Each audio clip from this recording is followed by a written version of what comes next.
제 두 번째 시간을 시작을 하도록 하겠습니다.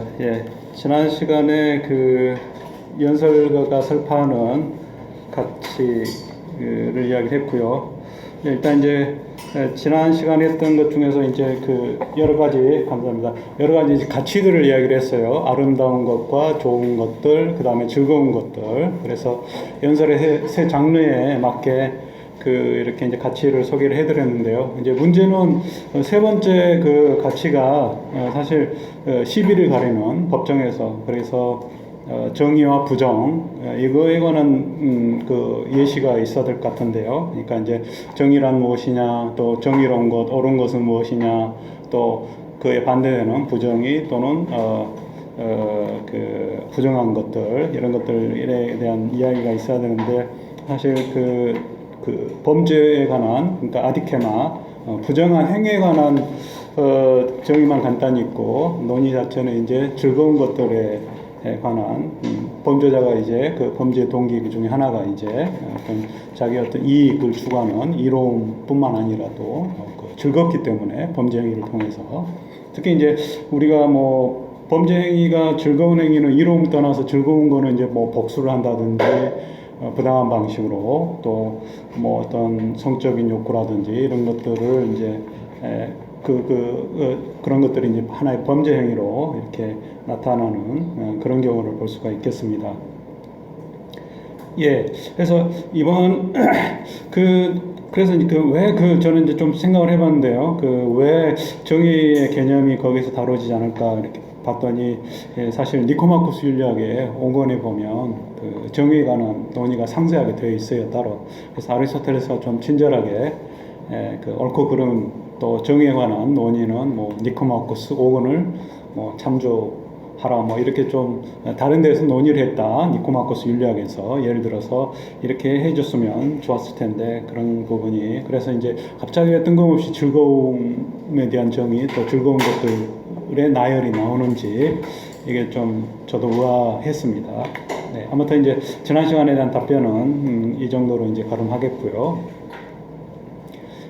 이번 시간에는 이제 제 두 번째 강의인데요. 아리스토텔레스입니다. 똑같이. 일단 이제 지난번에 말씀드린 것처럼 저 시간에 수사학은 기본적으로 이제 대중연설의 기술이에요. 문학 작품도 어떻게 보면 이제 대중을 상대로 한 그런 장르이기 때문에 수사하고도 일맥상통한 그런 부분이 있습니다. 그리고 이제 그 작품을 또 뭐 산문이든 논문이든 그 작품이 일단 훌륭한 작품이 되려면은 또 어떻게 그 구성이 돼야 되는지, 그걸 이제 수사학에서 이야기를 했고요. 연설의 기술에서. 그 다음에 이제 이번 시간에는 그 문학 작품, 이제 아리스토텔레스가 주로 여기서 다루는 거는 그리스 비극이지만은요, 사실 문학 작품 여러 가지 장르가 있죠. 뭐 서사시, 서정시, 또 뭐 희극뿐만 아니라 비극뿐만 아니라 희극도 있고요.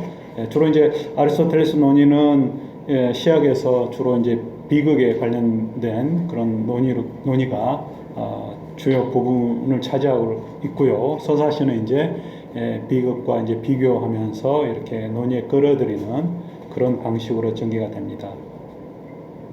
그리고 움베르토 에코의 뭐 장미 이름으로라는 그 소설, 또 영화도 있지만은 거기에 이제 나오듯이 또 아리스토텔레스 희극에 관한 그러니까 비극 말고 희극에 관한 논의가 있었는데, 그게 이제 이권의 형태로, 시학에 이권의 형태로 있었는데, 그게 이제 중간에 소실이 됐다는 그런 또 이야기가 또 있습니다. 그걸 또 다룬 게 소설이고 영화고요. 이번 시간에는 이제 그리스 비극에 관한 논의를 담은 아리스토텔레스 시학, 다른 그 인용은 다 이제 뭐 저기 역사나 이 비극 작품은 이 천병희 선생님의 그 번역을 제가 가져왔고요. 그리고 이제 시학 번역은 이제 관련 도서로 제가 이제 그 원래 계획안에는 그 뭐죠, 그 펭귄 출판사에서 나온, 제가 갑자기 이름이 김한식 선생님의 번역을 이야기를 했고, 시학이 이제 굉장히 유명한 책이다 보니까 또 여러 뭐 원래 이제 그 고대 전통 또는 현대 전통에서 번역의 역사를 보면 주로 이제 철학보다는 문학 쪽에서 많이 시학에 관심을 가져서 우리도 이제 문학하시는 분들이 주로 관심을 갖고 번역을 시작을 했고요. 또 전배현 선생님도 이제 철학자로서 또 다른 분들도 번역을 했고요. 저도 이제 번역을 해서 제 시학에 관한 또 논의를 제가 또 제 번역으로 이렇게 실어놨습니다. 이 부분에서. 참고를 해주시고요. 저는 또 지난번에도 말씀드렸듯이 시학이라는 말 자체가 굉장히 좀 문제가 있다고 생각을 해서 이제 저는 그 수사학을 연설술로 바꾸는 것처럼 시학을 창작술로, 그래서 창작의 기술 이런 의미로 쓰고자 합니다. 여기 이제 아리스토텔레스 논의가 주로 비극에 관한 논의이기 때문에 시학은 어떻게 보면 이제 비극 창작술, 비극 창작의 기술 이렇게 좀 풀어서 이야기를 할 수가 있습니다. 예, 인간과 신의 존재는 사실 굉장히 대조적이죠. 보통 이제 철학에서 동물, 인간, 신. 그래서 어떻게 보면 이제 인간은 동물과 신의 어떤 중간자적인 그런 존재로. 그래서 그 중간자적인 이제 성격이 뭐냐면 바로 동물적인 측면이 있고 그 다음에 신의 어떤 신성을 공유하는 그런 측면이 있다는 거죠. 그래서 흔히 이제 아리스토텔레스는 인간을 이성적인 동물이라고 개념 규정을 하는데요. 거기에 이제 그 양면성이 들어 있어요. 그러니까 신은 인간은 동물이기도 하지만은 다른 동물과 다른 거는 뭐냐면 다른 차이는 이성적이라는 거죠. 그 이성의 능력이 이제 바로 신이 가지는. 물론 이제 그리스 신화에서는 사실 신들이 이성적인 존재냐 그렇게 또 볼 수는 없어요. 여기 이제 내용에도 나오는데요. 인간과 다를 바 없는 그런 신의 모습을 또 철학자들은 비판하기 시작을 하고 신의 개념을 이제 좀 더 추상적인 또 어떤 오늘날 우리가 이해하는 그런 어떤 절대적인 존재로서의 신의 개념으로 차츰 이제 다듬어가는 과정을 거칩니다. 예, 우리도 뭐 종교적인 문제뿐만 아니라 또 그 사실 서양 철학사 같은 신에 대한 태도, 니체에 이르러서 이제 어떻게 보면 전환점을 가졌다고 볼 수가 있는데요. 일단은 이 서양의 철학도 역사, 문화가 다 어떤 그 기독교적인 신, 주로 이제 그 서구를 본다면은요, 뭐 다른 종교도 있습니다만은, 예, 아무튼 신의 그 문제 또 그 이전에도 기독교가 그 힘을 영향력을 발휘하기 전엔 또 그리스 세계관에서는 또 그리스 신들이 또 그 사회를 주도했습니다. 그러니까 이제 주도했다는 말은 그 문화에 이렇게 곳곳에 스며들어서 영향력을 행사했다는 그런 겁니다. 예. 오늘날에는 이제 종교 분리에서 사실 신의 영역, 종교 영역과 정치, 학문의 영역이 이제 명확하게 구분이 되어 있어요. 아직도 이제 그 구분을 흐리려고 하는, 흐트려 놓으려고 하는 그런 사람들도 있는데요. 예. 일단 이제 잘 발전된 서구의 그 사회에서는 엄격하게 그 종교, 신앙의 문제하고 학문 또는 정치의 문제가 이렇게 분리가 되어 있습니다. 예, 고대 그리스에서는 이제 굉장히 그 신이 인간과 이렇게 그 어우러져 가지고 이렇게 함께 같이 뭐 생활하다시피 이렇게 그 어우러져 있는데요. 예, 한번 보도록 하겠습니다. 예, 그게 이제 그리스 신이 그리스인들의 삶하고 똑같아요. 삶이라는 거 이제 여러 가지 측면이 다양한 측면이 있죠. 그런데 거기에 이제 속속들이 배어 있는 게 바로 또 그리스 신이고 또 오늘날의 대부분의 종교와 다르게 또 신이 다신이에요. 여러 신이에요.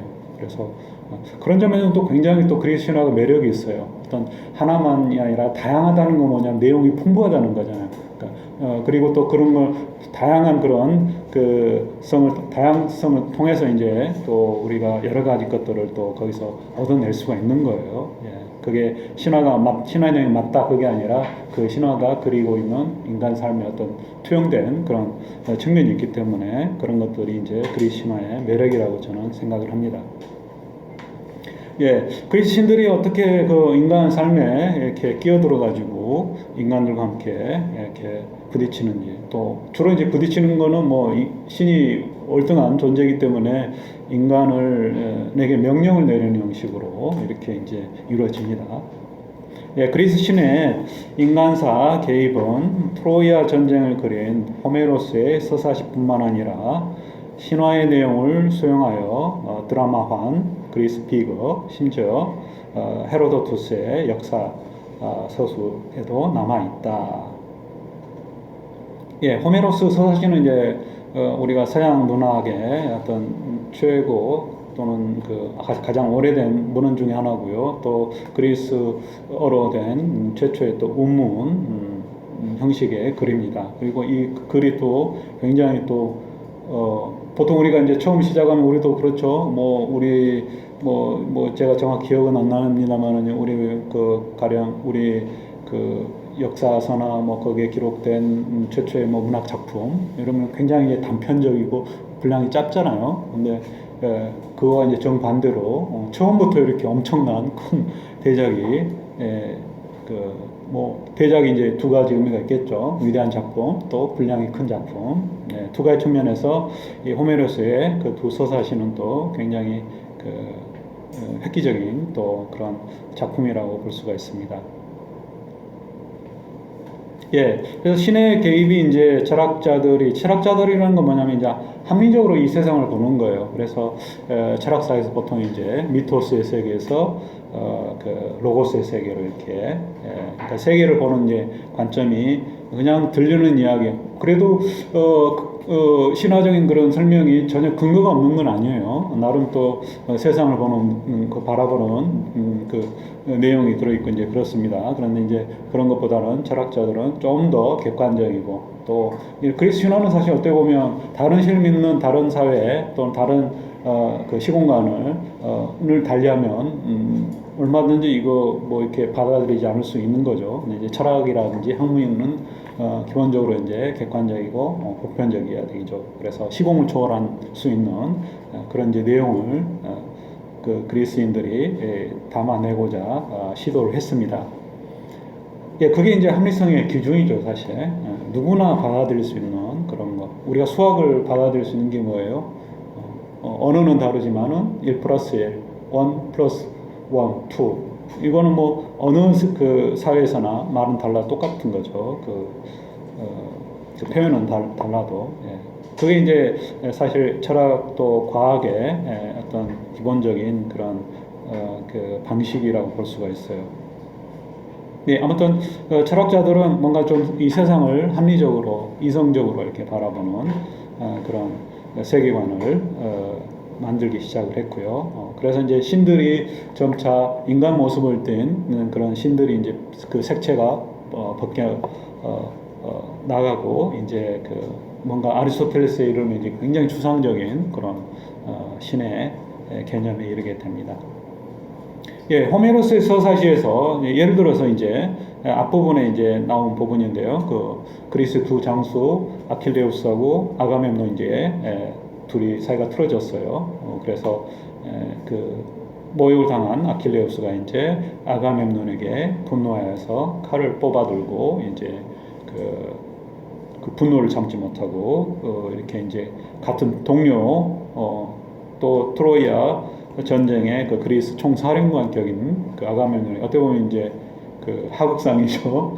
예, 아무튼 아가멤논에게 이제 분노한 아킬레우스가 칼을 뽑아들자 이 아테나 여신이 머리카락을 잡아서 제지를 합니다. 이런 것들은 이제 고대부터 이렇게 그 폼페이 유적이라든지 이런 그 로마 시대 그 벽화에도 이제 많이 되고요. 또 여기 이제 뒤쪽에 보면 그 18세기 주로 활동했던 그 이탈리아 화가 티폴로라는 사람이 이제 그 표현한 게 또 가장 유명한 저도 이제 강의 여기저기 하면서 이 그 그림을 소개를 많이 하는데요.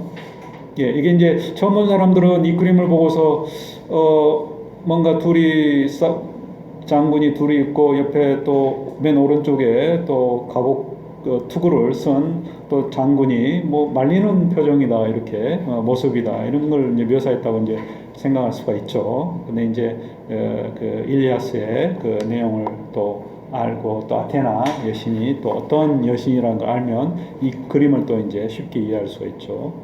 이제 어느 빌라에 그려진 그 프레스코인데요, 벽화인데요. 예, 맨 왼쪽이 이제 아가멤논이고 굉장히 이제 그 나이가 든 모습으로 이렇게 흰 수염을 단 채 망토로 이제 방패 삼아서 이렇게 그 좀 아킬레우스의 그 돌격 또는 그, 그 공격 자세 또 이렇게 수비 자세를 취하고 있습니다.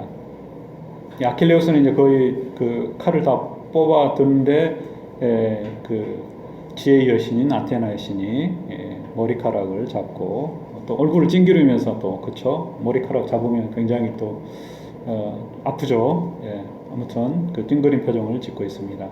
예, 이게 이제 어떻게 보면은 분노는 일종의 감정이죠. 분노는 굉장히 또 갑작스럽게 물론 모든 감정이 그렇죠. 모든 감정이 좀 급격한 거예요. 갑작스럽게 뭐 흥분이 일어나는 게 이제 감정이에요.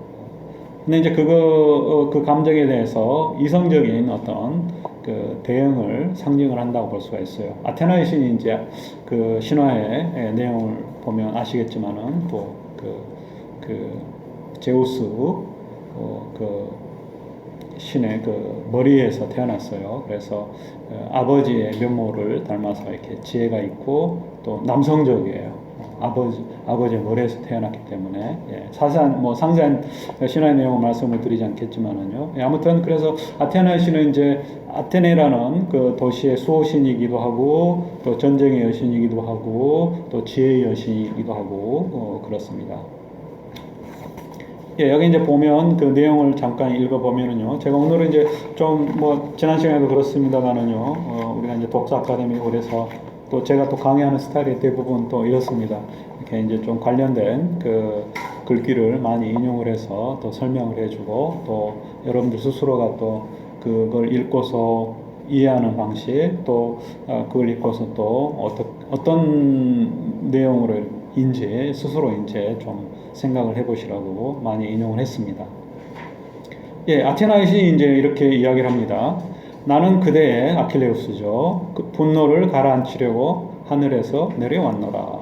이게 이제 나중에 오늘 한 부분의 그 비극 작품에서 뭐죠? 물론 이제 그쵸 땅에서 이렇게 서상할 수는 없겠죠. 항상 높은 존재는 위에서 내려와야 돼요. 그쵸? 하강을 해서 그래서 오늘날 이제 뭐 저기 그 음악 오페라나 또 연극 공연장에서도 대형 공연장에서는 그 크레인 장치가 있죠. 그래서 무대 장치로 뭐 거기 이제 고대 그리스는 주로 이제 신과 관련된 그런 장치인데 오늘날에는 이제 뭐 무대에 등장시킬 때 그렇게 많이 이제 그런 도구를 사용을 하는데요. 예, 아무튼 하늘에서 내려왔노라. 그대가 내 말에 복종하겠다면 그대들 두 사람을 똑같이 마음속으로 사랑하고 염려해 주시는 흰팔의 여신 헤라가 보내셨노라. 예, 흰팔의 여신, 항상 하얀 팔을 가진 여신. 그래서 이게 이제 그리스의 이 서사시가 그 운율이 있기 때문에 운율을 맞추기 위해서 항상 그리고 이제 그 상투적으로 이렇게 반복을 하는 말이 있으면은 잠깐 숨 돌리면서 또 그 소리꾼이 노래를 할 때 다음 구절을 또 생각을 해낼 수가 있죠. 그러니까 이제 글을 좀 리듬을 맞추기 위한 그런 것도 있고 또 글의 그 분량을 늘리기 위한 그런 또 하나의 장치라고 볼 수가 있겠습니다. 우리말로는 이제 번역하면 이런 것들이 드러나지 않는데요. 장단단 이런 운율이 드러나질 않습니다. 예, 흰팔의 여신 헤라가 보내셨노라. 그러니 제가 좀 오타가 제가 직접 쳐서 오타가 좀 몇 개 있습니다. 저도 그러니 말다툼을 멈추고 가론 빼지 말아라. 다만 앞으로 일어날 일에 대해 말로 그를 꾸짖어라. 내가 지금 그대에게 하는 말은 반드시 이루어질 것인즉 지금 이 모욕으로 말미암아 빼어난 선물들이 3배나 그대에게 더 돌아가게 되리라. 예, 한 여인을 뺏겼지만 다시 되찾고 이게 이제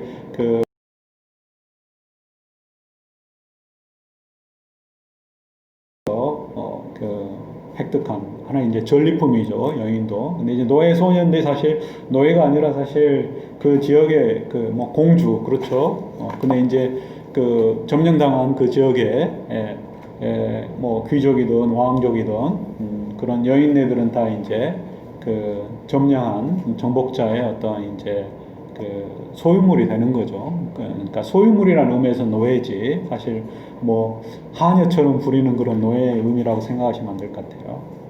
예, 아무튼 그리스에서 굉장히 이제 그 아킬레우스가 또 그 뭐랄까요, 그 굉장히 소중히 여기는 그런 여인을 빼앗겼어요.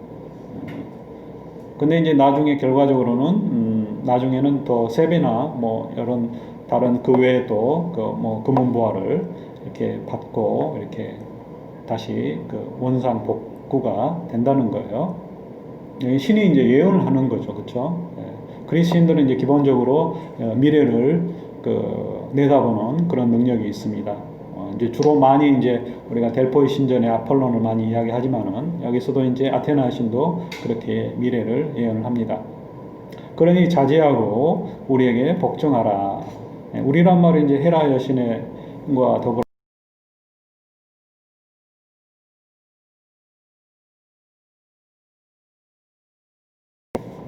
그리고 이제 그 호메로스에서도 이 인간의 운명은 기본적으로 이제 우리가 운명이라는 말이 그렇죠. 정해진 어떤 또 내가 인간으로서는 어쩔 수 없는 헤어날 수 없는 그런 것들을 이제 운명이라고. 또 운명은 각자 또 몫이 있어요. 그래서 나누어진 어떤 몫이라는 그런 뜻도 있고요. 예, 그래서 인간의 운명은 신들이 정해놓아요. 그래서 우리도 뭐 어느 사회에서나 그런 건 다 있겠죠, 그렇죠? 뭐 하늘의 뜻이다, 뭐 운명이다. 그러니까 나 개인으로서는 어쩔 수 없는 그런 부분이 있다는 거죠. 예, 그래서 인간의 운명에 대해서 이제 이야기를 하면서 아킬레우스가 아들 헥토르의 시신을 돌려달라고 그 트로이아의 늙은 왕이 프리아모스가 찾아왔어요. 그래서 제발 아들의 시신을 돌려달라고 이렇게 애원을 합니다. 그러면서 이제 서로 이제 위로를 하면서 서로 다음 같은 이야기를 합니다. 그러니까 이제 굉장히 젊은 아킬레우스가 또 나름 그 좀 욱하는 그런 성질도 있지만은 또 친구를 파트로클로스로 죽인 적장 헥토르에게 복수를 하고 그 시신마저 또 그 능멸하면서 이렇게 돌려주지 않으려고 했다가 또 막상 자기 그 프리아모스를 그 상대의 그 적군의 왕을 노왕을 이제 보면서 좀 마음이 수그러집니다. 또 아킬레우스도 굉장히 또 나름 또 교양이 있는 그런 그 영웅이기 때문에 또 이런 또 품위 있는 말을 또 하고 있습니다. 예, 이렇게 신들은 비참한 인간들의 운명을 정해 놓았습니다. 고통 속에서 살아가도록 말입니다. 하나 그들 자신은 슬픔을 모르죠. 일단은 신들은 인간과 비슷하게 뭐 여러 가지 나쁜 짓도 많이 하지만은 신들은 항상 그 행위에 대해서 인간은 고통을 받고 또 죄의 의식을 갖지만 신들은 그러지는 않아요. 자신들은 슬픔을 모르죠. 제우스의 궁전 마룻바닥에는 두 개의 항아리가 놓여 있는데 하나는 악으로 다른 하나는 선으로 가득 들어 있죠. 예, 피토스라는 말인데요. 이제 복수로 피토인데 우리 여러분들 그 판도라의 상자라는 말 아시죠? 그게 이제 피토스라는 말이에요, 사실. 우리가 상자 그러면 조그맣게, 그리고 또 어느 뭐 현대 또 근대 작가들의 화가에 보면 판도라의 상자와 관련된 그림을 보면 예쁜 뭐 보소감처럼 그려놨어요. 근데 그거는 완전히 다른 딴판이에요. 우리 그 시골에 뭐 장독, 뭐 쌀독 제일 큰 항아리 있잖아요. 그리스에서 제일 큰 항아리가 바로 피토스라는 항아리예요. 그러니까 어떤 곡물이라든지 올리브유 또 꿀, 뭐 포도주 이런 거를 저장해 놓은 큰 드럼통이라고 생각을 하면 돼요. 또 그래야만이 거기에 선악이 온갖 악이 다 들어가겠죠. 예, 그래서 제우스의 이제 올림포스 산 궁전에 그 항아리가 있는데 제우스가 이제 이 두 가지를 우리를 좋아하시는 이것도 이제 아까 그 흰팔의 여신 헤라하고 비슷해요. 상투적인 그 수식어예요. 그래서 우리를 좋아하시는 제우스께서 이 두 가지를 섞어주는 사람은 때로는 악을 만나기도 하고 때로는 선을 만나기도 하죠. 예, 반드시 인간에는 선악이 다 있어요. 오로지 선한 측면만 가지고 있는 그런 인간은 인간이 아니라 신이죠. 그렇죠? 인간은 인간이기 때문에 누구나 다 약점이 있고 또 잘못된 어떤 행위를 합니다. 네, 마치 이제 인간을 신처럼 보고 저 사람은 절대로 나쁜 짓을 하면 안 돼. 이렇게 생각하면 이제 안 되는 거죠, 그게. 하나, 그분께서는 악의 선물만을 주는 자는 멸시의 대상이 됩니다. 이게 이제 악의 선물만을 그랬는데 주로 그렇겠죠. 만약에 악만 있으면 이거는 이제 악마가 되겠죠. 그런 사람은 신에게서도 인간에게서도 존경을 받지 못하고 심한 굶주림에 쫓겨 성스러운 돼지 위를 정처 없이 떠돌아다니죠. 그처럼 펠레우스는 이제 아킬레우스의 아버지입니다. 펠레우스에게도 신들은 그가 날 때부터 값진 선물들을 주었습니다. 이제 내용이 나옵니다. 그는 행운과 재물에 있어 모든 사람을 능가했으며 또 미르미돈 인들의 왕이었으니까요. 게다가 신들은 죽어야 할 인간, 이게 이제 가사자, 그죠? 흔히 이제 한자로는 가사자예요. 그리고 신들은 이제 죽지 않는다 그래서 불사신 이렇게 되죠. 그래서 죽어야 할 인간에게 불과한 그에게 여신 테티스를 아내로 주었습니다.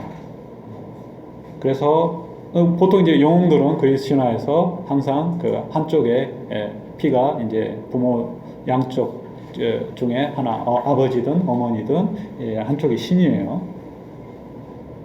하나 그에게도 신은 악의 선물을 주었던 것입니다. 이게 이제 다 행운을 줄 수는 주지는 않았다는 거죠. 그의 궁전에는 왕위를 이을 자식들이 태어나지 않았고 그분의 외아들인 나는 이게 이제 아킬레우스 자신이에요. 요사할 운명을 타고났으니 말입니다. 그 스스로도 자기는 아킬레우스는 일찍 죽을 거라는 걸 알고 있습니다. 예, 여기 이제 보면 이제 신들이 인간의 운명을 정해놓았다 이런 이제 문구가 나오고요. 그 뒤로 이제 호메로스의 오디세이아 보면 약간 많이 달라져요. 그러니까 이제 내용도 다르고 또 문체라든지 또 여러 그래서 이제 그 롱기누스라는 그 또 후대 비평가는 두 작품을 상반되게 이제 평가를 해요. 그래서 오디세이아는 이제 황혼기에 접은 호메로스의 작품이다. 뭐 이런 식으로 좀 낮게 평가를 합니다. 예. 또 어떤 또 비평가들은 이 두 사람의 작품이 아니냐, 한 사람의 작품으로 보기에는 또 굉장히 기본적으로 그런 개념들이 달라요. 여기 이제 보는 것처럼 그 인간의 행위 책임을 또 인간 자신에게, 그러니까 신이 정한 운명 때문에 그렇게 되지 않고 스스로가 인간이 자기 행위에 대해서 잘못된 행위에서 책임을 져야 한다 이렇게 이제 이야기를 하고요. 특히 오디세이아 보면 이제 오디세우스가 고향으로 돌아가는 길을 묻기 위해서 그 지하세계에 이제 방문을 하는데요. 지하세계 방문하는 또 그 인간들이 몇 명 있는데요. 사실 지하는 죽어서야 갈 수 있는 곳인데 신들도 함부로 또 그 쉽게 갈 수 없는 그런 곳인데 어떻든 오디세우스는 가서 이제 갔더니 여러 이제 일찍 죽은 그 동료 장수들도 보고 어머니도 보고 뭐 그랬어요. 근데 이제 거기에서 이제 그 아킬레우스를 봤는데 아킬레우스가 이제 그런 거예요. 자기는 이제 짧고 굵게 그래서 명예를 위해서 또 전쟁의 그 승리를 위해서 이렇게 죽더라도 그런 길을 택했는데 나중에 죽어보니 뭔가 생각이 달라지더라는 거예요. 그래서 그 오디세우스 하는 그 전하는 말이 아킬레우스가 이런 말을 이제 했다고 그래요. 저승에서 왕노릇 하느니 지하의 세계, 차가운 그 세계에서 차라리 지상에서 머슴살이라도 하고 싶다. 이렇게. 우리도 이제 우리 속담이 그렇죠. 개똥밭에 불러도 저승보다 이승이 좋다. 이게 이제 그리스인들의 또 세속적인 생각이에요. 그래서 일단은 그 현실의 그 삶이 굉장히 또 힘들고 또 뭔가 행운이 따르지 않더라도 인간이 이 세상에 살아있다는 것 그 자체가 또 커다란 축복일 수 있다는 거예요. 그걸 모르고 이제 과욕을 부리면 또 인간 삶이 또 더 불행해지는 거죠. 예, 인간들은 걸핏하면 신들에게 잘못을 돌리곤 하죠. 그들은 재앙이 우리에게서 신들에게서 비롯된다고 말하지만 사실은 그들 자신의 못된 짓으로 인하여 정해진 목 이상의 고통을 당하는 것이요. 지금 아이기스토스만 하더라도 트로이아에서 귀향하던 아트레우스의 아들, 즉 아가멤논을 죽이고 또 자기에게 주어진 몫을 넘어서 이게 이제 부정한 거예요. 정의는 항상 자기에 속한 것을 자기가 갖는 거예요.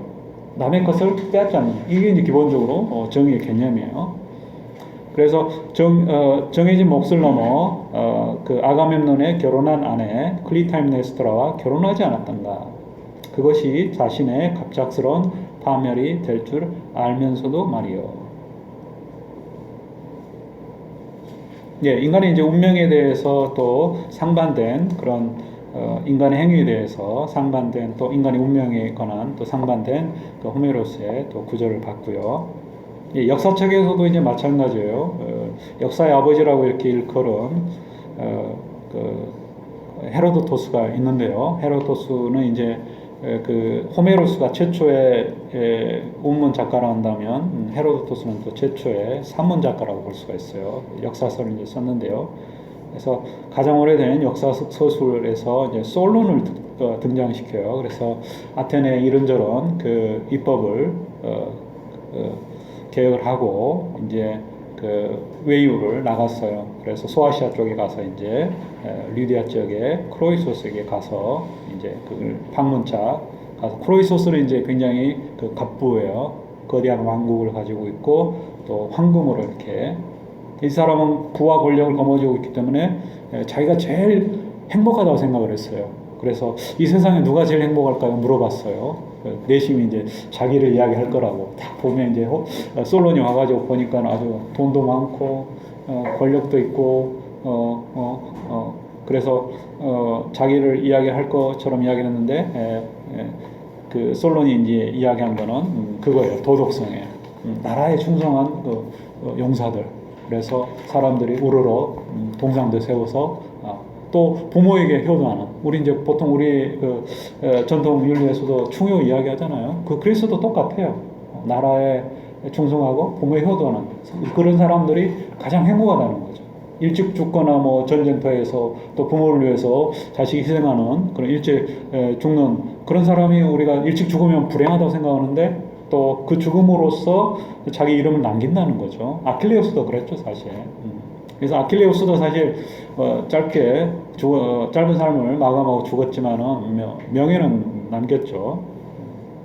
그래서 이제 그 솔로는 그런 이야기를 합니다. 그러니까 이제 부가 어떤 행복의 기준이 아니라는 거죠. 부나 권력이 누군가 죽기 전에 그를 행복하다고 부르지 마시고 운이 좋았다라고 말하셔서. 물론 한 사람이 그런 복을 다 타고날 수는 없사옵니다. 한 나라도 필요한 것을 다 갖추지 못하고 어떤 것이 있으면 어떤 것은 없나이다. 가장 훌륭한 나라는 가장 많이 가진 나라이옵니다. 사람도 자족하는 사람은 아무도 없고 무엇인가 부족하기 마련이옵니다. 그러나 제가 말한 복을 가장 많이 타고나고 그것을 끝까지 누리다가 편안하게 죽은 사람이야말로 제가 보기에 행복한 사람이라고 불릴 자격이 있는 것 같나이다. 저나 무엇이든 그 결말이 어떻게 되는지 눈여겨 보아야 합니다. 신께서 행복의 그림자를 언뜻 보여주시다가 파멸의 구렁텅이에 빠뜨리는 경우가 비일비재 아닐까요? 수없이 많다는 거죠. 실제로 이제 헤로도스의 역사책에 또 이런 그 신탁 이야기도 많이 나오고 신의 메시지 이야기도 많이 나오고 또 크로이소스와 관련된 이야기들이 쭉 여기서 이어져요. 그래서 그 페르시아와 전쟁을 벌이다 패하고 자기는 화형을 당할 처지에 놓이고 또 뭐 등등 자식 이야기도 하고 이런 이 사람의 어떤 불행한 그런 측면을 또 이 역사책에서만 이야기를 합니다. 예, 그래서 역사책이라기보다도 하나의 그 신화, 신들의 이야기가 또 신이 인간사에 개입하는 그런 것들이 많이 이제 여기서도 이제 신께서 행복의 그림자를 언뜻 보여주시다가 이렇게 되잖아요. 그러니까 인간사에 이제 아까 그 제우스처럼 선악의 항아리에서 이렇게 나눠주는 것처럼 또 신들이 이런 식으로 그러니까 행복의 그림자란 말은 이제 행복의 허상이라고 보시면 될 것 같아요. 예, 이런 이제 역사적인 서술은 이제 투키디데스에 가면은 이게 이제 거의 없어져요. 사실 신탁이 내용이 없어지지는 않는데요. 여기에도 이제 분명히 그 신탁에 관한 이야기도 나오고 그러긴 한데요. 헤로도토스처럼 이제 노골적인 어떤 신들의 인간사 개입은 이제 희미해집니다. 예, 그게 이제 투키디데스가 지향하는 어떤 객관적인 역사 소설의 또 여기는 이제 투키디데스의 역사책 그 펠로폰네소스 전쟁사는 사실 이제 이 그리스인들 역사를 소설 보면 이제 그 바톤을 이어받아 가지고 앞에 역사서에서 이제 못한 이야기들 그다음 그 후대 이야기를 많이 합니다. 그래서 결국 이제 투키디데스는 어떤 선사 시대라든지 그러니까 이제 자기가 직접 보거나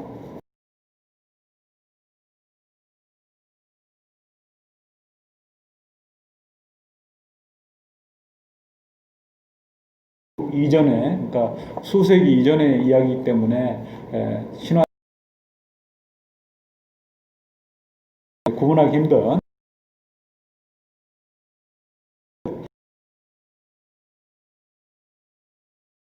예, 예. 그러니까 이제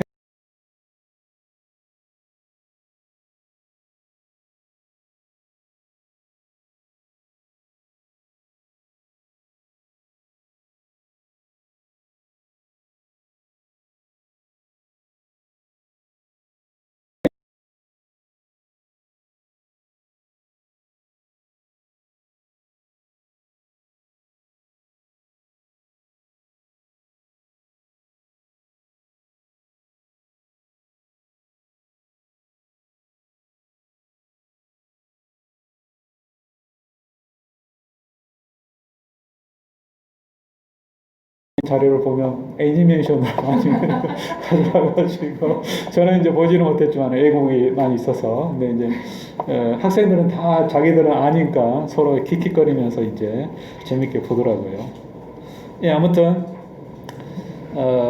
역사 그 자기가 그 소설한 역사책에는 역사 소설에는 이런 신화적인 내용이 없어서 재미는 없을 것이다. 그러나 과거에 관해서 그리고 인간이 본성에 따라 언젠가는 비슷한 형태로 반복될 미래사에 관해 명확한 진실을 알고 싶어하는 사람은 내 역사 기술을 유용하게 여길 것이며 나는 그것으로 만족한다.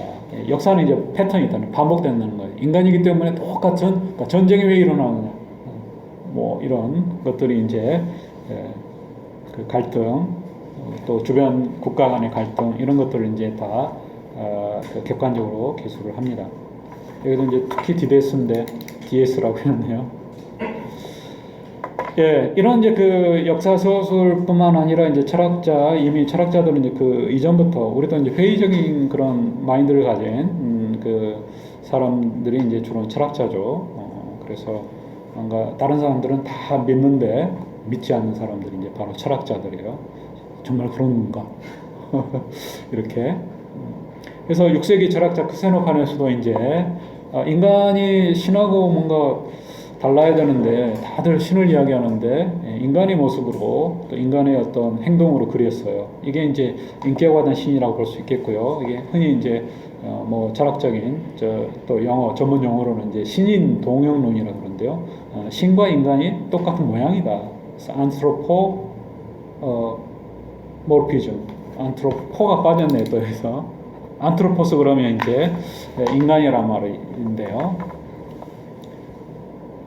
예, 여기 이제 보면 그 크세노파네스가 이제 남긴 글이 단편적으로 남아 있는데요. 조가리가 여기 이제 보면 몇 가지가 있습니다. 헤시오도스하고 호메로스와 헤시오도스는 인간들 사이에서 비난받을 만하고 흠잡을 만한 모든 것들, 그러니까 부정한 것들이죠. 도둑질, 간통, 또 서로 속이는 것 이거를 신들에게 부여했다. 그러나 가사자들은 이게 이제 그 다른 또 그 맥락이 사는 건데요. 가사자들은 인간들은 신들이 태어나기도 하고 자신들처럼 옷과 목소리와 형체를 갖는다고 생각한다. 옷을 입고 목소 그렇죠. 신들이 막 지팡이도 가지고 있고 뭐 모자도 쓰고 옷도 걸치고 목소리도 내고 신들은 좀 약간 인간들보다 큰 그런 또 체구를 가지고 있고 그 위험이 있어야 되니까요. 신들이 태어나요. 그래서 그리스 신화는 신들의 족보예요. 쭉 보면 제우스부터 해서 저기 우라노스, 가이아, 우라노스 뭐 이렇게 해서 쭉 나옵니다. 크로노스. 그리고 신화가 재밌는 게 이어진다는 거예요. 우리도 신화가 있지만은 그렇게 이어지는 것 같지는 않아요. 그렇죠? 그냥 뭐 한두 단계, 한두 세대 이야기 하다가 끊겨버려요. 그렇죠? 그래서 그래서 신화는 완전 족보예요, 족보. 그래서 이제 헤시오도스로부터 또 그 신들의 계보라는 그런 또 그 제목도 있는데요, 책이.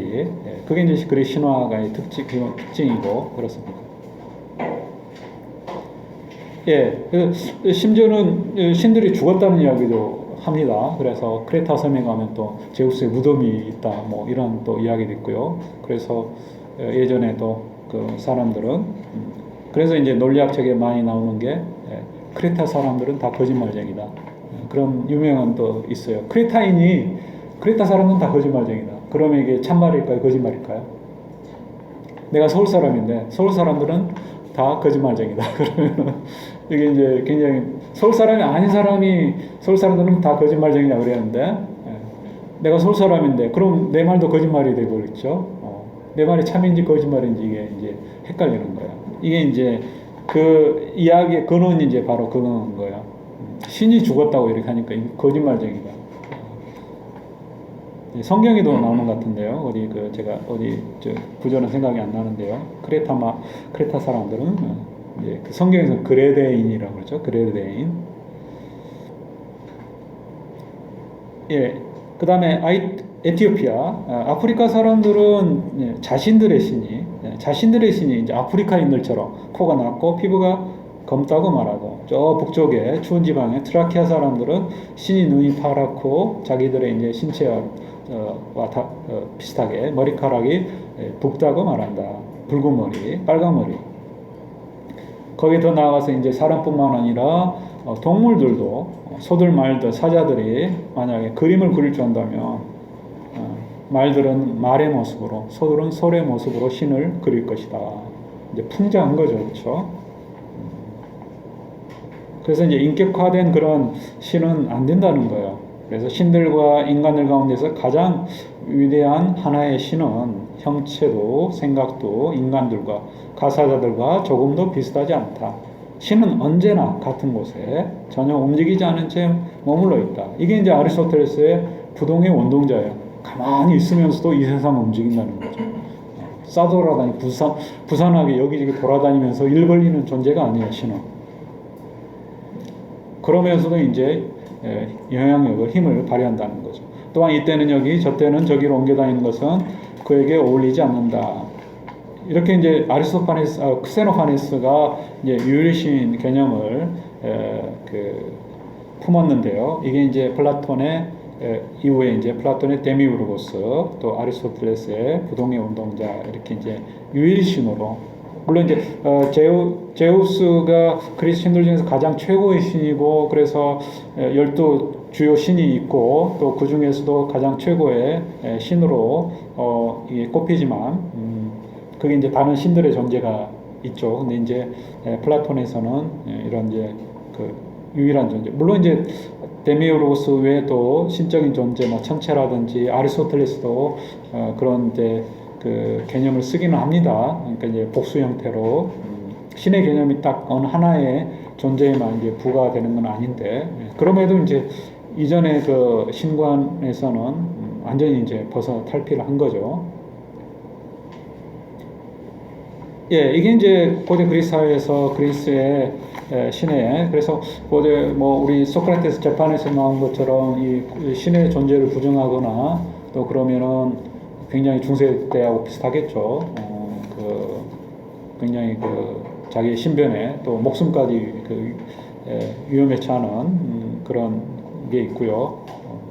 예, 아무튼 이제 그런 신의 존재가 이제 인간 삶에서 그리스 세계관에서는 굉장히 그 절대적인 영향력을 발휘하고, 근데 이제 5세기 철학자, 특히 4세기, 5세기부터는 이제 철학자들의, 그리고 이제 그리스인들이 기본적으로 이제 그렇게 신에 대해서 기존의 전례 전통 신화에 대해서 이제 비판을 하고 새로운 어떤 신의 개념을 시도한 거는 이제 그거겠죠. 사실 여기저기 다녀보니 뭐 다른 지역에는 다른 신을 믿고 또 우리하고 다른 방식도 있더라. 그래서 이제 이게 뭔가 좀 종교라는 거, 또 신의 개념 이런 것도 이제 여기 이제 보면 동물 이야기 나오고 다른 지역 이야기 나오고 그 보면 어떤 신의 어떤 속성이라든지 규정이 절대적인 게 아니라는 거죠. 그래서 이제 뭔가 절대적인 하나의, 그러니까 어느 지역에서도 이제 받아들일 수 있는 그런 어떤 신의 개념을 이제 철학자들은 찾기 시작을 하게 된 거죠. 예, 그 다음에 이제 그 그리스 비극에서 이 신에 등장하는 그런 문제와 관련해서 또 일단은 이제 인간사는 인간적으로 해결을 해야 되겠죠. 근데 이제 신이 와가지고 갑자기 등장을 해가지고 너는 이렇고 이렇게 하고 너는 저렇게 하고 그래서 다 이렇게 이제 정리를 해주는 마치 이제 해결사처럼 그 분쟁을 조정을 하는 그런 형태로 이제 그리스 비극에서 많이 나옵니다. 특히 이제 그 3대 비극 작가 중에서도 제일 막내인 그 에우리피데스의 작품에서 이제 많이 나오는데요. 예, 이제 그런 것들이 신의 개입이 어떤 성격을 사실 어떻게 보면은 그 우리도 그렇죠. 영화에 가가지고 뭐 마지막에 그 어떤 영화를 보니까 그런 것 같은데요. 그 인디펜던스 데이인가요? 하여튼 너무 허망하게 그 끝이, 그러니까 굉장히 어렵게 저 외계인을 물리치기 정말 힘들게 생겼는데 막판에 허망하게 그냥 단번에 그냥 다 없어지는 그런 게 이제 어떻게 보면 이런 그 고대 그리스 비극에서 그 신의 등장하고 좀 비슷한 것 같아요. 아주 뭐 같지는 않은데 연상이 된다는 거예요. 예, 아리스토텔레스 이제 이 책이 아까 말씀드린 대로 시학이라는 책이고 이제 저는 그 창작의 기술이라는 의미에서 창작술로 이제 제목을 좀 바꿔보려고 합니다. 예, 이 굉장히 그 저도 이렇게 원문을 가져왔는데요. 이게 하드커버에서 그런데 사실 굉장히 그 몇 쪽 안 돼요. 한 50쪽, 60쪽밖에 안 되는 그런 이제 책인데요. 또 어떤 이제 그 철학자는 그 아리스토텔레스 연구하는 사람은 아리스토텔레스 책이 뭐 굉장히 많은데 이 책만 남았더라도 아리스토텔레스는 위대한 사상가로 꼽힐 수 있다. 그럴 정도로 이 책이 굉장히 그 일단 영양사적으로 굉장히 큰 비중을 차지하는 책이고 그렇습니다. 물론 아리스토텔레스 다른 책도 굉장히 영향력이 많이 있는 그런 책들이지만은요. 네, 특히 이제 시학은 또 그 짧은 분량에 비해서 또 그 후대에 끼친 영향력이 굉장히 크다는 겁니다.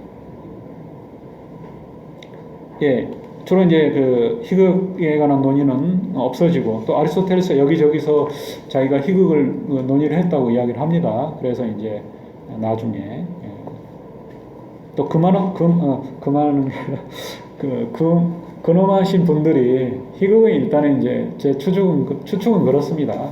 중세 이제 만약에 없어졌다면 근엄하신 분들이 이렇게 우스꽝스러운 것에 관한 논의 이런 것들을 그 싫어해서 예전에는 이제 뭐죠? 필사본이 그렇게 종이 그 양피지 그 짐승 가죽에다가 이렇게 손글씨로 베껴 쓰는 형태이기 때문에 굉장히 책이 그렇게 많지는 않았을 거예요.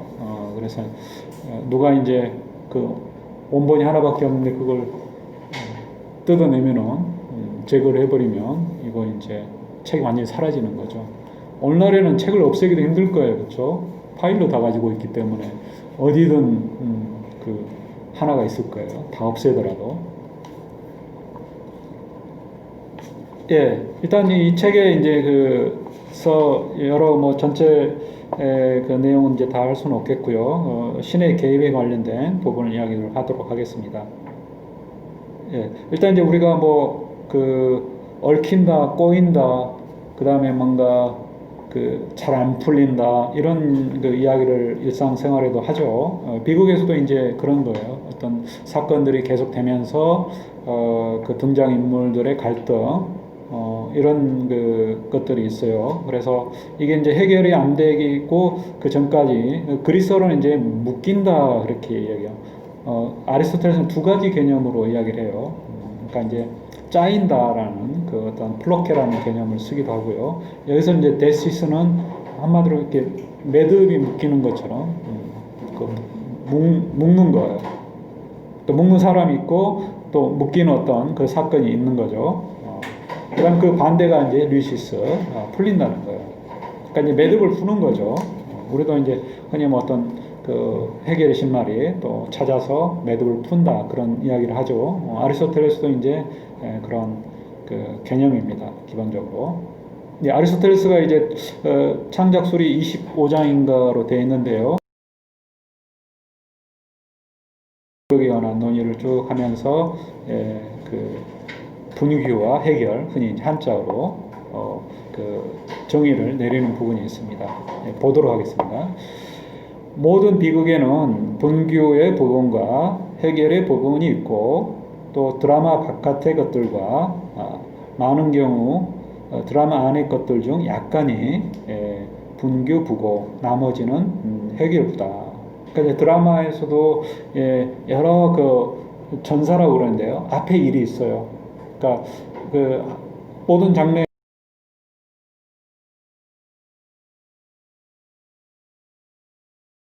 없기 때문에 일단 이제 미리 배경 지식으로 앞에 이야기로 이렇게 깔아두고 그 중간부터 이렇게 이야기를 전개를 합니다.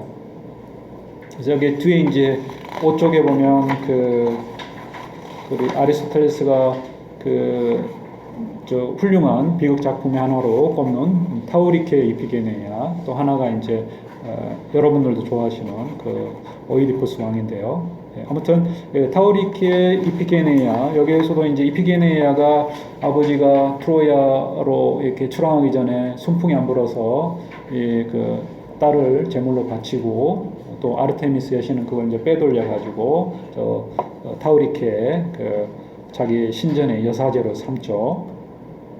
아무튼 그런 이야기라든지 또 자기 오라비가 거기 찾아와 가지고 그 신상을 가지고 그래야만 자기의 이제 그 어머니를 죽인 자기 죄가 정화가 되기 때문에.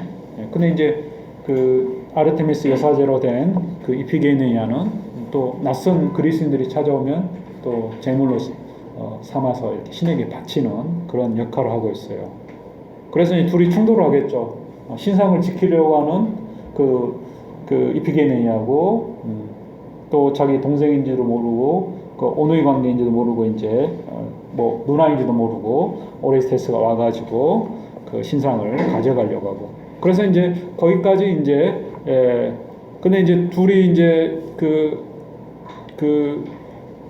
부딪혔는데 이제 알게 된 거예요. 그렇죠? 그리스에서 왔다니까 어느 지역에 뭐 누구 하냐고, 아니면은 뭐 내가 그 형제지간인데 편지 좀 전해달라. 그래서 이제 이피게네이아가 편지를 줍니다. 자기 오레스테스한테 주려고. 그 둘이 이제 오레스테스하고 필라데스하고 갔는데 필라데스에게 이제 그 편지를 줍니다. 그래서 혹시 잃어버릴까봐 필라데스한테 그거 한번 편지 한번 내용 읽어보라 그러니까 오레스테스가 옆에서 그걸 보고서 듣고서 우리 누나인데 그런 거예요. 그래서 이제 둘이 알고서 이제 탈출할 방법을 찾는 거죠. 그래서 이제 죽으려고 하다가 불행의 그 매듭을 이제 푸는 거죠. 그래서 그 타우리케 그 땅을 이제 그 토아스라는 왕의 이제 그 감시를 벗어나서 탈출하려고 하는 그런 계획을 이제 그 오누이와 또 필라데스가 이제 획책을 하는 겁니다. 그게 이제 그 풀림의 해결의 과정이죠. 여기 보면 이제 행복한 운명이나 불행한 운명 그랬어요. 이게 이제 그리스 비극 하면 우리가 여기도 이제 그렇죠. 타우리케 이피게네야 여기도 그랬고 그리스 비극에 거의 뭐 저기 그걸 또 세 본 사람도 있던데요. 제가 그 수치는 정확히 모르지만 하여튼 그리스 비극에서 해피엔딩으로 끝나는 비극이 한 3분의 1 정도. 그러니까 누가 죽거나 뭐 불행으로 끝나는 언해피엔딩은 3분의 2밖에 안 되고, 우리가 이제 보통 비극하면 다그 언해피엔딩이라고 생각을 하죠. B자라는 말이 이제 그래서 제가 지난번에 말씀드린 것처럼 좀 문제가 있어요, 사실. 영어 트레저디 또 그리스 트라고디아는 사실 염소하고 노래라는 그 말이 합성이 된 그런 말이에요. 그래서 뭐 슬프다 뭐 그런 말이 전혀 없어요.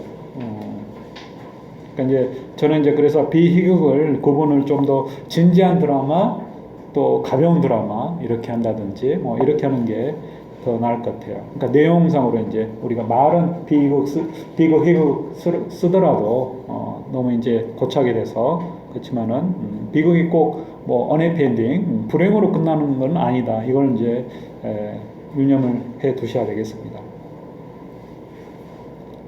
예, 그래서 그리스 비극이 주로 이제 그리스 신화를 내용을 바탕으로 하고 있어요. 역사적 사건 이제 더러는 다루기도 하지만은요. 아무튼 전래 신화의 내용을 이제 바탕으로 해서 작가가 이제 좀 각색을 하는 부분도 있고요. 소재는 이제 신화의 내용을 소재로 삼습니다. 그래서 일부 변형하기도 하고. 근데 이제 그리스 비극에서도 기본적으로 이제 신이 인간의 삶에 들어와서 직접 또 드라마에 출연도 하고 또 더러는 그 같이 뭐 주인공이 돼서 이렇게 드라마에 등장하지는 않더라도 또 막판에 또 인간들 사이의 분쟁을 해결하는 그런 해결사로 등장을 합니다. 그래서 이 그 갈등의 상황에서 이 무대 장치 중에 하나인 그 기중기, 그리스어로 이제 마키나라고 그러는데요. 이게 이제 라틴어 거쳐서 영어의 머신, 기계라는 뜻으로 이렇게 됩니다. 그래서 기중기를 타고 막판에 느닷없이 아무 이유 없이 갑자기 등장을 해서 사건을 정리하는, 매듭을 풀며 극을 마무리하는. 그래서 이 개념이 이제 플라톤의 작품으로 알려진 위작인데요.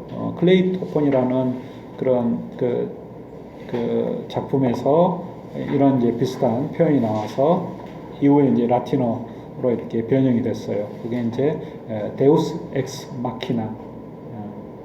그래서 영어로 하면 이제 God from machine. 그러니까 이제 기중기를 타고 기계 장치를 타고 신이 위에서 내려온다는 거예요.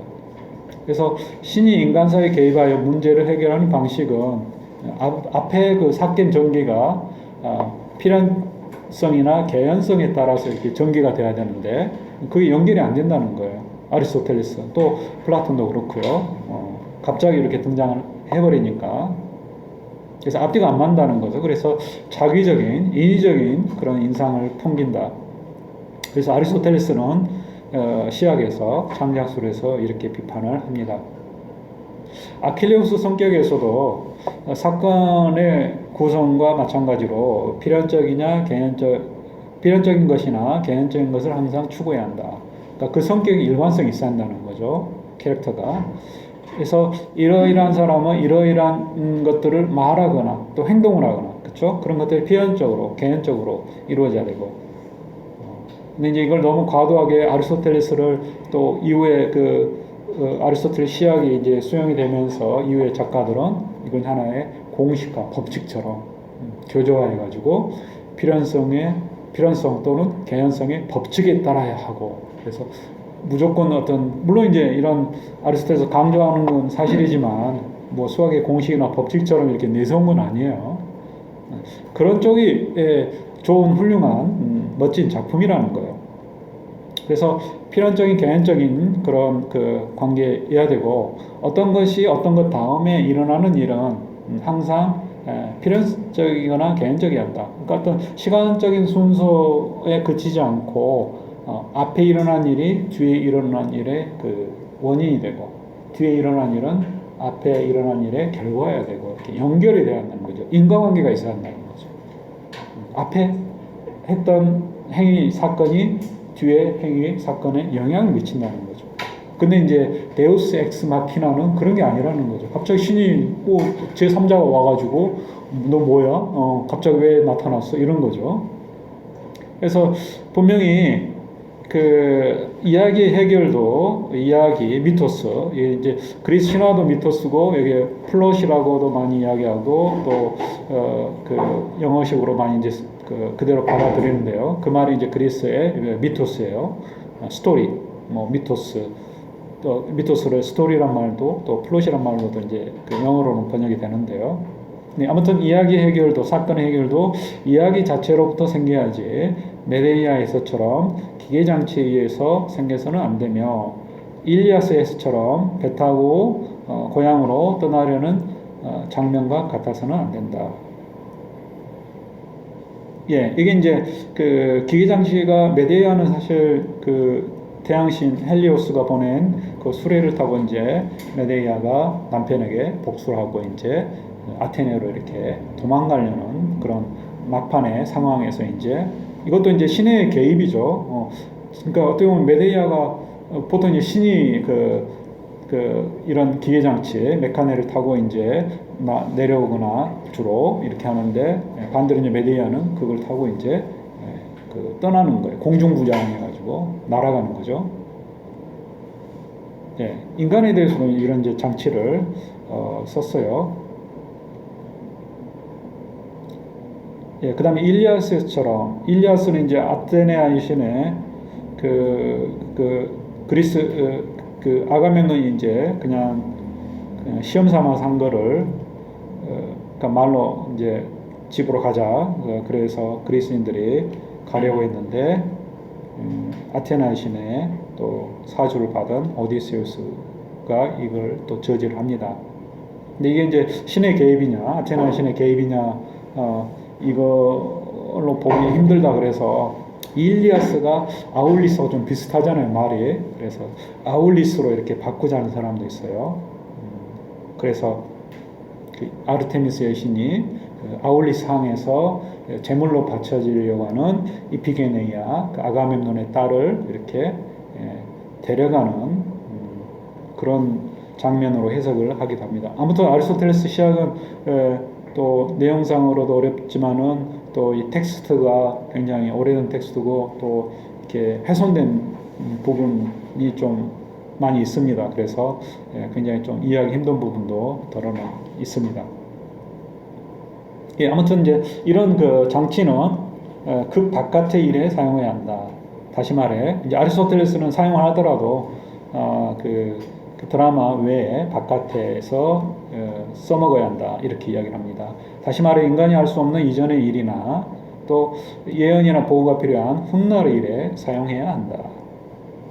이게 이제 주로 프롤로고스나 그게 마지막 장면에서 이루어지는데요.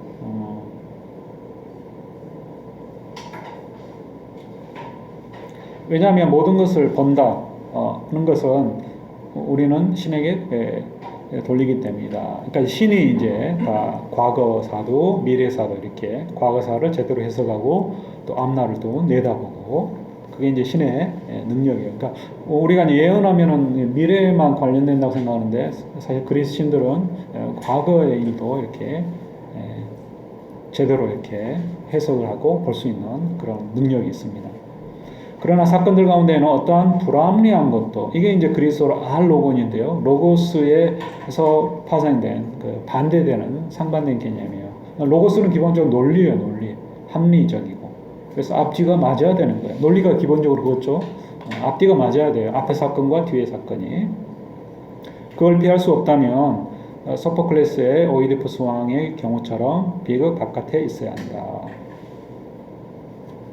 그게 이제 비합리적인 건데 여기 이제 제가 각주에 다룬 것처럼 그 라이오스의 죽음을 곧바로 조사하지 못한 그런 또 비합리적인 그런 면모가 있다는 거예요. 그런 거는 이제 그 바깥에 있어야 한다 이렇게 아리스토텔레스는 조언을 합니다. 일종의 이제 시학도 좋은 작품을 비극 작품을 특히 쓰기 위한 작가 쓰려고 하는 작가에 대한 일종의 이제 지침이에요. 조언이에요. 근데 이게 이제 너무 이렇게 교조적으로 딱 이래야 된다 그런 게 아니라 이제 아리스토텔레스가 생각하기에 좋은 훌륭한 비극 작품은 이런 거다 이렇게 이제 그 제안을 하는 거죠. 예, 플라톤도 신의 그 이전에 그 인위적인 개입을 비판하면서 작가의 공색함으로 그 원인을 돌려요. 그래서 그 이거 뭔가 좀 잘못됐는데요. 작가의 예, 일단 이제 내용은 뭐냐면요. 그 사물에 컵이라는 이 그 사물에 컵이라는 말이 왜 붙여졌냐? 이거는 이제 그 유래. 우리는 보통 그러잖아요. 그 관습적으로 우리가 컵이라고 부르고 사용하는 거죠. 어느 때 누가 컵이라고 먼저 불렀는지 모르겠지만, 근데 이제 그 말의 그 이름의 그 유래에 대해서 이제 우리가 그냥 인위적으로 붙인 거에 불과하다. 아니면은 뭐 컵이 어떤 자연 본성이 있어서 이런 이름을 붙이게 됐다. 갖게 됐다. 또 여기에 이제 본 것처럼 신이 그렇게 이름을 불러줬다. 그러니까 이제 신이 개입을 한 거죠. 이런 것처럼. 그때 이제 이야기를 하는 거예요. 사물의 명칭이 신에게서 비롯됐다. 이런 설명을 이제 비극 작가의 수법하고 비슷하게 비슷하다는 거예요. 그게 이제 궁색함이라는 거죠. 궁색함이라는 말이 이제 그래서 아포리아인데요. 어쩔 수 없이 곤란에 처했을 때 여기도 이제 나오죠. 플라톤에 마치 비극 시인들이 공경에 처할 때마다 기계장치, 메카네에 의지해서 신을 등장시키듯이 우리도 그렇게 하기를 자네가 원하지 않는다는 말을 써요. 그러니까 이제 그렇게 하면 안 된다는 거죠. 신들이 최초 이름들을 붙였고 그렇기 때문에 그 이름들이 제대로 붙여진 거다 이렇게 말하는 것만 우리는 공경을 벗어날 수 있다는 거죠. 비극에서 신들이 다 해결하니까 다 이제 그 화해하고 이제 다 떠나는 거잖아요. 근데 이게 이제 과연 이것이 우리가 가진 최선의 설명일까, 로고스일까? 이게 이제 합리적인 설명이 못 된다는 거죠.